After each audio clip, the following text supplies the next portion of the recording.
नमस्ते. आपण या भागामध्ये ताळेबंद म्हणजे काय तर बॅलन्स शीट. बॅलन्स शीटच्या प्रत्येक छोट्या-छोट्या गोष्टी आपण लक्षात घेणार आहोत. आपण बघतो जेव्हा बॅलन्स शीट तेव्हा पूर्ण अशी मोठी बॅलन्स शीट बघतो. पण आज त्या प्रत्येक मोठ्या बॅलन्स शीटमध्ये जे छोटे-छोटे घटक असतात, ते बिझनेस टू बिझनेस कसे चेंजेस होतात, ते आपण आता या व्हिडिओमध्ये बघणार आहोत. खूप युजफुल होणार आहे हा व्हिडिओ. जे बॅलन्स शीट रेग्युलरली बनवतात किंवा त्याच्यामध्ये काम करतात त्यांच्यासाठी. आता बॅलन्स शीट मधला पहिला भाग जो आहे ना, असेट्स. असेट्स कुठे असती? जर तुम्ही हॉरिझॉन्टल बॅलन्स शीट बनवत असताल, म्हणजे टी फॉर्ममध्ये जर का बॅलन्स शीट बनवत असताल, तर ही तुमच्या नेहमी हाताच्या डाव्या साइडला दिसते, असेट्स.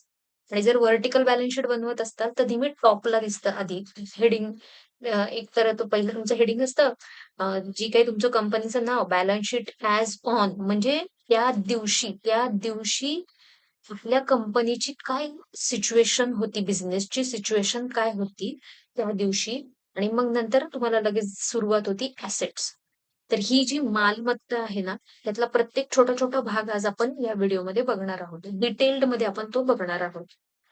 एक गोष्ट नेहमी लक्षात ठेवायची अकाउंटिंग पॉइंट ऑफ व्ह्यूनी, की असेट्सचा बॅलन्स हा कायम डेबिटच असतो. आणि जर इन केस तुमच्या बॅलन्स शीटच्या ॲसेटमध्ये एखादा कुठला आयटम, कुठलं अकाउंट असं असेल, की ज्याचा क्रेडिट बॅलन्स आहे आणि नेट ऑफ होऊन ती त्याच्यामध्ये दिसतीये, मायनस होऊन. तर तुम्हाला त्या केसमध्ये त्या लेजरची स्क्रुटिनी करायला पाहिजे. काहीतरी नक्कीच चुकलेलं असणार आहे त्या लेजरमध्ये म्हणून त्याचा बॅलन्स हा क्रेडिट झाला आहे. पण as per accounting rules compulsory त्याचा बॅलन्स ॲसेटमधील प्रत्येक अकाउंटचा बॅलन्स, लेजरचा बॅलन्स हा डेबिटच असायला पाहिजे. बघा, ॲसेट म्हणजे काय? ॲसेट म्हणजे इकॉनॉमिक व्हॅल्यू. एकतर फर्स्ट ती तुमच्या बिझनेसनी कंट्रोल केलेली असते. नंतर बिझनेसमध्ये यूजमध्ये असते आणि त्याची काहीतरी इकॉनॉमिक व्हॅल्यू असते. इकॉनॉमिक व्हॅल्यू असते म्हणजे काय असतं थोडक्यात? तर त्याला इन फ्युचर आपल्याला त्याच्यातून काहीतरी जर विकलं, तर पैसे भेटणार आपल्याला. म्हणून त्याला काहीतरी इकॉनॉमिक व्हॅल्यू आहे. म्हणजे पैसे मिळणार आहेत आपल्याला त्याच्यातून आणि काहीतरी फ्युचरमधून बेनिफिट होणार आहे. त्याला म्हणतात ॲसेट्स. ॲसेट म्हणजे काय? तर बिझनेसनी काय-काय स्वतःकडे ओन केलंय. स्वतःच्या मालकीचं आज त्याच्या काय-काय आहे. जे का तो काय-काय यूज करू शकतो. त्याच्यावरती त्याचा राइट आहे, हक्क आहे आणि तो यूज करू शकतो ती स्वतःच्या बिझनेससाठी. त्या प्रत्येक गोष्टीला म्हणतात ॲसेट्स. आता ॲसेट्समध्ये ना पहिल्यांदा तुम्हाला दिसतं नॉन करंट ॲसेट्स आणि दुसरं दिसतं करंट ॲसेट्स. तर करंट ॲसेट्स एकदम सोपं. 12 महिन्याच्या अलीकडे 12 महिन्यापेक्षा कमी कालावधीसाठी असतं ते करंट ॲसेट्स. मग नॉन करंट ॲसेट्स एकदम अपोझिट त्याच्या. जे 12 महिन्यापेक्षा जास्त, जे 12 महिन्यात बसत नाही ते. ते येतं तुमच्या नॉन करंट ॲसेट्समध्ये किंवा नॉन करंटलाच दुसरा शब्द आहे फिक्स्ड ॲसेट्स. मग आता नॉन करंट म्हणजे काय 12 महिन्यापेक्षा जास्त म्हणजे मोर दॅन 1 इयर. मग असं असं काय असतं बिझनेसमध्ये? मग नेहमी असा विचार करायचा, की बिझनेसमध्ये असं काय असू शकतं आपल्या, की जे 12 महिन्यापेक्षा जास्त आपण यूज करतो. तर बिल्डिंग असते तुमची. बिल्डिंग आपण ही घेतो ती 5-5, 10-10, 20-20, 50-50, 100-100 लोकं वर्ष तेच ऑफिस, तेच बिल्डिंग, तीच फॅक्टरी यूज करत असतात. तर बिल्डिंग, मशिनरी 5, 10, 15 वर्ष त्याच यूज करत असतात. लँड तर ही पर्मनंट असते. लँड तर बिझनेसमध्ये तुम्ही असा-नसा लँड ही तुमची तिथे असतेच, जर ती तुमच्या बिझनेसच्या नावावरती असेल आणि तिच्यावरतीच पुन्हा पुढच्या ॲक्टिव्हिटीज ह्या चालू असतात. तर अशा ज्या गोष्टी फर्निचर असतं, कॉम्प्युटर असतो, लॅपटॉप असतो, टॅलीचं सॉफ्टवेअर जरी घेतलं, तर ते सॉफ्टवेअर सुद्धा तुम्ही जेव्हा 1 वर्षापेक्षा जास्त यूज करता, तर तेव्हा ते सुद्धा हे तुमचं नॉन करंट ॲसेट्समध्ये जातं. मग ज्या वस्तू तुम्ही 12 महिन्यापेक्षा जास्त वापरता, 1 वर्षापेक्षा जास्त वापरता, त्या सगळ्या तुमच्याच नॉन करंट म्हणजे फिक्स्ड ॲसेट्समध्ये येतात. आणि दुसऱ्या करंट ॲसेट्स. करंट ॲसेट्स म्हणजे एक्झॅक्टलीच अपोझिट. ते एकदम सोपं असतं करंट ॲसेट. मग आता हे करंट ॲसेट्समधल्या वस्तू 12 महिन्यापेक्षा कमी असतात म्हणजे काय असतं, त्या रिअलाईज फास्ट होतात. म्हणजे मॉनिटाईज फास्ट होतात. म्हणजे लगेच कन्व्हर्ट होतात. फॉर एक्झाम्पल स्टॉक आणला त्याच्यावरती थोडंफार प्रोसेसिंग केलं, विकला. कॅश आली गेली, कॅश आली, बँकेमध्ये पैसे आले गेले. अशा ज्या गोष्टी सन्ड्री डेटर्स आज आज उधारीवरती नेला, पण एक 8-10 दिवसांनी तो पैसे आणून देतो परत आपल्याला. मग अशा ज्या गोष्टी असतात ना, की ज्या पटपट कन्व्हर्ट होतात. त्याचं कॅशमध्ये रिअलायझेशन आपल्याला फास्ट मिळतं किंवा बँकमधून त्याचं रिअलायझेशन आपल्याला फास्ट भेटतं. तर अशा सगळ्या मिळतं त्या सगळ्या गोष्टी असतात तुमच्या करंट असेट्स. तर बघा आता लिहिलेलं आहे. Realizable or used within a year. Example मध्ये दिलेलं आहे कॅश, डेटर, स्टॉक अशा. पुढचा इनटँजिबल असेट्स. इनटँजिबल म्हणजे काय? तर तुम्हाला ह्यात तर कळलं असेल फिक्स्ड असेट्स आणि करंट असेट्स ह्या डोळ्यांना दिसतात आपल्याला. पण इनटँजिबल म्हणजे काय? तर त्या डोळ्यांना आपल्याला दिसत नाही. तर डोळ्यांना दिसत नाही अशी कुठली वस्तू असू शकते, की ती आपल्या बिझनेसमध्ये आहे आणि आपल्या डोळ्यांना दिसत नाही, ती आपली ॲसेट पण आहे? मग एक छोटं एक्झाम्पल देते. समजा तुम्ही एक येवलेंचा चहा एक फेमस आहे किंवा McDonald's एक फेमस आहे. तर अशी कुठली तुम्ही लायसन घेतला आणि त्यांच्या लायसन किंवा त्यांची फ्रँचायझी घेतली आणि त्यांच्या नावावरती तुम्ही बिझनेस चालू केला. अगदी छोटासा चहाचा घेतला किंवा McDonald's सारखा मोठा एखादा ब्रँडचा घेतला आणि त्यांच्या नावावरती फ्रँचायझी घेऊन चालू केला. तर अशा ज्या गोष्टी असतात ना, पेटंट्स घेतले, कॉपीराइट्स घेतले, तर अशा ज्या गोष्टी असतात ना, त्या तुमच्या कॅटेगराईज होतात इनटँजिबल असेट्समध्ये. मग हे जे तुम्ही लायसन घेता, लायसनसाठी ज्या फीज पे करता, तर त्या फी काय तुम्ही एका दिवसासाठी किंवा एका महिन्यासाठी, वर्षासाठी नाही करत. जोपर्यंत तुम्ही बिझनेस चालवता, तोपर्यंत ह्या फीज तुम्ही हे तुम्ही त्यांचं ब्रँड किंवा त्यांचं नाव हे तुम्ही यूज करत असता. म्हणून ह्या अशा ज्या गोष्टी असतात, त्या डोळ्यांना दिसत नाही. पण त्यासाठी तुम्ही पैसे दिलेले असतात आणि त्या ब्रँडच्या बेसवरती, त्या नावाच्या बेसवरती तुम्हाला तुमचा धंदा चांगला तुमचा बिझनेस चांगला चाललेला असतो. म्हणून त्यांना म्हणतात इनटँजिबल असेट्स. इथे दिलेले आहेत बघा उदाहरणं. गुडविल, पेटंट्स ह्या अशा गोष्टी असतात, ज्या इनटँजिबल असेट्सच्या कॅटेगरीजमध्ये आपण येतो. पुढचं आहे फिक्टिशियस असेट्स. आता फिक्टिशियस असेट्स आहेत ना, ह्या तुम्हाला आहे ना मोस्टली प्रायव्हेट लिमिटेड कंपनी किंवा पब्लिक लिमिटेड कंपनीमध्ये ह्या दिसतील. फिक्टिशियस असेट्स म्हणजे काय असतात? फॉर एक्झाम्पल कंपनी इन्कॉर्पोरेशन करताना काही खर्च येतात. म्हणजे इन्कॉर्पोरेशनचे memorandum association, article of association किंवा सीएसचे काही चार्जेस असतात किंवा लॉज वगैरे कम्प्लायन्सेस करण्यासाठी वेगवेगळे खर्च येतात तुम्हाला. मर्जर असेल, ॲक्विजिशन असेल त्याचे वेगवेगळे खर्च येतात. तर असे जे खर्च आहेत ते कंपनी इन्कॉर्पोरेशन करण्याच्या वेळेस आपण खर्च केलेले आहेत. असे खर्च तुम्हाला वन टाईम करायला लागतात. एकदा कंपनी कंपनी इन्कॉर्पोरेट झाली की तुम्हाला हे खर्च नाही करायला लागत.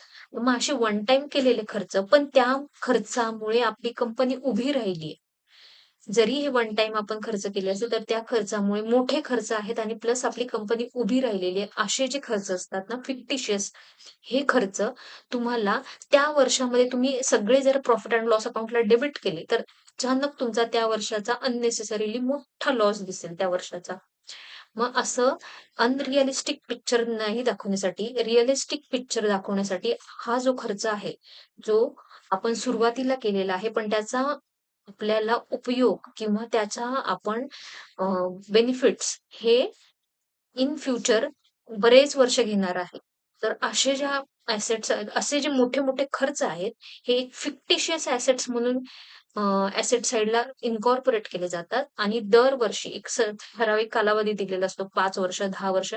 या 5-10 वर्षामध्ये ते राइट ऑफ केले जातात. राइट ऑफ केले म्हणजे जातात म्हणजे 5-10 वर्षामध्ये एव्हरेज अमाउंट काढून दरवर्षी ती प्रॉफिट अँड लॉस अकाउंटला डेबिट केली जाते आणि ती कमी-कमी राइट ऑफ म्हणजे त्यातून ती अमाउंट तेवढी-तेवढी लेस केली जाते. मग एका वर्षामध्ये ते पूर्ण खर्च डेबिट करण्याच्या ऐवजी एक 5-10 वर्षामध्ये ते डिव्हाईड केले जातात आणि प्रॉफिट अँड लॉस अकाउंटला डेबिट केलं जातं. पुढचा भाग बघूयात इन्व्हेस्टमेंट. इन्व्हेस्टमेंट अगदी तुम्ही सोप्या आहेत. आपल्या नेहमीच्या आपण बघतो. अगदी तुमची स्वतःची प्रोप्रायटरशिप, सोल प्रोप्रायटरशिप बॅलन्स शीट असेल. त्यामध्ये काय असतं जनरली आपण फिक्स्ड डिपॉझिट्स हे बँकेमध्ये ठेवतो.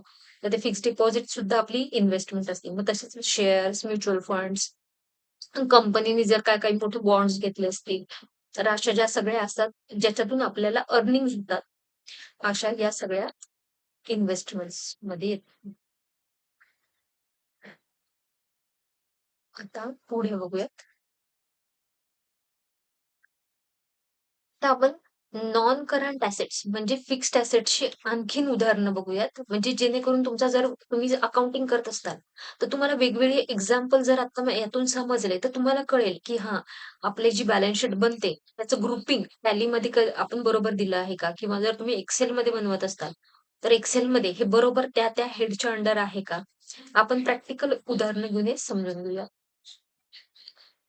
लँडमध्ये बघा, बिझनेस ओन्ड लँड लँडमध्ये काय-काय येतं? फॅक्टरी प्लॉट येतो, वेअरहाऊसची लँड येते. बिल्डिंगमध्ये काय-काय येतं? तर ऑफिस येतं, फॅक्टरी येती, वेअरहाऊस स्ट्रक्चर येतं. वेअरहाऊस स्ट्रक्चर म्हणजे काय? जर सपोज एखादं मोठं चांगलं पर्मनंट छत बनवलेलं असेल किंवा 4 साइडला प्रोटेक्शन करणाऱ्या भिंती बनवल्या असतील आणि वेअरहाऊस बनवलं असेल तसं. जी आपण बिझनेसमध्ये 4 कमीत कमी 4-5 वर्ष 1 वर्षापेक्षा जास्त जरी यूज करणार असलो, तरी ते आपले फिक्स्ड असेट्समध्ये येतात. फॅक्टरी बिल्डिंग असेल, शोरूम असेल. प्लांट एंड मशिनरीमध्ये काय-काय येतं, तर मेन प्रोडक्शन इक्विपमेंट म्हणजे मग आपलं जे बिझनेसचं मेन प्रॉडक्ट आहे, ते बनवण्यासाठी जेवढ्या त्याला लागणाऱ्या सपोर्टिंग इक्विपमेंट्स असतात, त्या सगळ्या ह्या आपल्या प्लांट एंड मशिनरीच्या अंडर येतात. यामध्ये काय-काय असू शकतं, की प्रेस मशीन असते, असेंब्ली लाईन असते. तुमचा जसा-जसा नेचर ऑफ बिझनेस चेंज होईल, तसा-तसा त्याच्यामध्ये एक्झाम्पल्स हे ॲड होतील. हे मी एक स्टँडर्ड उदाहरण घेऊन बनवलं आहे. फर्निचर आणि फिक्स्चर. फर्निचर आणि फिक्स्चर्समध्ये काय येतं, तर ऑफिस आणि स्टोअर फर्निचर येतं. आता फर्निचरमध्ये काय-काय येतं, तुमचं चेअर्स येतात, टेबल्स येतात, वेगवेगळे रॅक्स येतात. नंतर तुमचं अजून काही त्याच्यामध्ये वेगवेगळे वरती लावलेले असतील रॅक्स टेबल्स लावलेले असतील, तर ते पण येतात. वुडनचे तुम्ही काही हे केलं असेल, फर्निचर केलं असेल, तर तेही त्यामध्ये ॲड होतं. फक्त एकच गोष्ट लक्षात ठेवायची, की प्रत्येक गोष्ट ही 1 वर्षापेक्षा जास्त कालावधीसाठी आपण बिझनेसमध्ये यूज करणार. ऑफिस इक्विपमेंटमध्ये काय-काय येतं, तर सपोर्टिंग डिव्हाइसेस. सपोर्टिंग डिव्हाइसेस म्हणजे काय येतं, तुमचं ते वाय-फाय मोडेम वगैरे सगळे असे म्हणजे एक उदाहरण झालं मोडेम वगैरे असे काही तुम्ही सपोर्टिंग करणारे त्याला घेतलेले असतील. ते जनरली हे 4-4, 5-5 वर्ष आपण खराब होत नाही आणि ते यूजमध्ये पण येतात. तर मग असे सगळे सपोर्टिंग इक्विपमेंट, ऑफिस इक्विपमेंट येतात. आता अजून काय-काय येतं, कॉम्प्युटर येतात, प्रिंटर्स येतात, टेलिफोन येतात. हे सगळे ऑफिस इक्विपमेंटमध्ये येतात. व्हेइकल्स. व्हेइकल्समध्ये काय येतं तुमचं तर, की व्हेइकल्स आपण जनरली डिलिव्हरीसाठी किंवा ट्रान्सपोर्टेशनसाठी किंवा कन्व्हेयन्ससाठी यूज करतो. मग त्याच्यामध्ये ट्रक्स येतात, कार्स येतात, व्हॅन्स येतात. टूल्स अँड इन्स्ट्रुमेंट ह्या आपण प्रोडक्शनसाठी ॲक्चुअली टूल्स म्हणजे सपोर्टिंग टूल्स आपण त्या यूज करतो. मग त्यामध्ये काय-काय येतात, ड्रिल्स येतात, हॅमर्स येतात, मेजरमेंट सेट्स येतात. हे जनरली जास्त करून जर तुमची मॅन्युफॅक्चरिंग कंपनी असेल, तर त्या केसमध्ये ह्या येतात. कॅपिटल वर्क इन प्रोग्रेस त्याला सी-व्ही-पी असं पण शॉर्ट फॉर्ममध्ये लिहिलेलं असतं बॅलन्स शीटमध्ये. Incomplete construction or machinery installation. आता एखादं 31 मार्चला एखादं कन्स्ट्रक्शन चालू असेल किंवा एखादी मशिनरीचं इन्स्टॉलेशन काम चालू असेल, तर जनरली 4-5 दिवस या पिरियडमध्ये इन्स्टॉलेशनमध्ये जातात आपले. तर अशा 4-5 दिवसात एकदम 31 मार्चला जर तुमची बॅलन्स शीट क्लोज झाली असेल, तर त्या केसमध्ये इन्स्टॉलेशन इन प्रोग्रेस किंवा वर्क इन प्रोग्रेस असं नाव देऊन त्याच्या अंडर ह्या असेट्स या इन्कॉर्पोरेट केल्या जाणार. म्हणजे जसं त्यांचं इन्स्टॉलेशन कंप्लीट होतं, तेव्हा त्या सी-व्ही-पी जाऊन तुमच्या फिक्स्ड असेट्समध्ये ॲड केल्या जातात. मग यामध्ये काय-काय येतं factory under construction, leasehold improvements. Leasehold म्हणजे काय? एखादी प्रॉपर्टी तुम्ही रेंटवरती घेता. पण ती प्रॉपर्टी तुम्ही बऱ्याच वर्षांसाठी रेंटवरती घेता. म्हणजे ॲग्रीमेंटमध्ये तुम्ही जनरली आपण पर्सनल ॲग्रीमेंट करतो तिथे बघत असाल तुम्ही 11 महिन्याच्या करारावरती असते. पण लीज जी असते ना बिझनेसमध्ये यूज करतात, ती ही अ, 12 महिन्यापेक्षा किंवा 1 वर्षापेक्षा जास्त असते. जनरली ही 5, 10, 15, 20, 25 अशा मोठ्या-मोठ्या कालावधीसाठी असते. म्हणून तिला लीज असा शब्द असतो. मग ही लीज इम्प्रूव्हमेंट रिलेटेड मग घेतल्यावरती ती आपण लगेच रेडी टू यूज नसते. मग आपण काय करतो, बिझनेस आपला कसा आहे, त्याचं नेचर कसं आहे, त्याच्यासाठी काय-काय आपल्याला त्याच्यामध्ये मॉडिफिकेशन करायला पाहिजे. त्या घेतलेल्या आपण बिल्डिंगमध्ये किंवा लँडमध्ये किंवा ऑफिसमध्ये काय-काय चेंजेस करायला पाहिजेत. तर मग असे चेंजेस करताना नेमकी तुमची बॅलन्स शीटची डेट म्हणजे 31 मार्च ही आली, तर त्या केसमध्ये जे तुमचं झालेलं आहे फर्निचर, ऑलरेडी झालेलं आहे आणि अर्धं राहिलेलं आहे, तर मग ते तुमचं जे झालेलं अर्धं झालेलं आहे ना, हे तुमचं लीज इम्प्रूव्हमेंटमध्ये मॉडिफिकेशन टू लीज प्रॉपर्टी ह्याच्या अंडर जातं. आणि मग ज्यावेळेस तुमचं समजा पुढच्या 4-5 दिवसांनी, महिन्याभराने ते कंप्लीट झालं, म्हणजे ते काय झालं एप्रिल महिन्यात, मे महिन्यामध्ये पुढच्या वर्षाच्या कंप्लीट झालं, तर मग ते तुमचं ऑटोमॅटिकली फिक्स्ड असेट्समध्ये ट्रान्सफर करतात. मग आता यामध्ये काय-काय येतं? इंटिरियर सेटअप येतो, interior setup on rented office. आता हे जे वरती आपण जी उदाहरणं पाहिली सगळी, ही सगळी मोस्टली मॅन्युफॅक्चरिंग कंपनीमध्ये, कन्स्ट्रक्शन कंपनीमध्ये, सर्व्हिस कंपनीमध्ये आणि रिटेल कंपनीमध्ये यूज केली जातात. ही जी उदाहरणं मी आत्ता पाहिली आणि ही जी शीट तुम्हाला दाखवते ना, ही मी पी-डी-एफ करून डिस्क्रिप्शन लिंकमध्ये पाठवते. जेणेकरून तुम्हाला तुमच्या फ्युचर रेफरन्ससाठी किंवा तुम्ही जर ॲक्चुअली बॅलन्स शीट बनवत असताल, तर तिथे तुम्हाला रेफरन्स घेण्यासाठी ह्या यूज होतील. आता पुढच्या भागामध्ये आपण इंटँजिबल फिक्स्ड असेट्सची माहिती घेऊया. Thank you.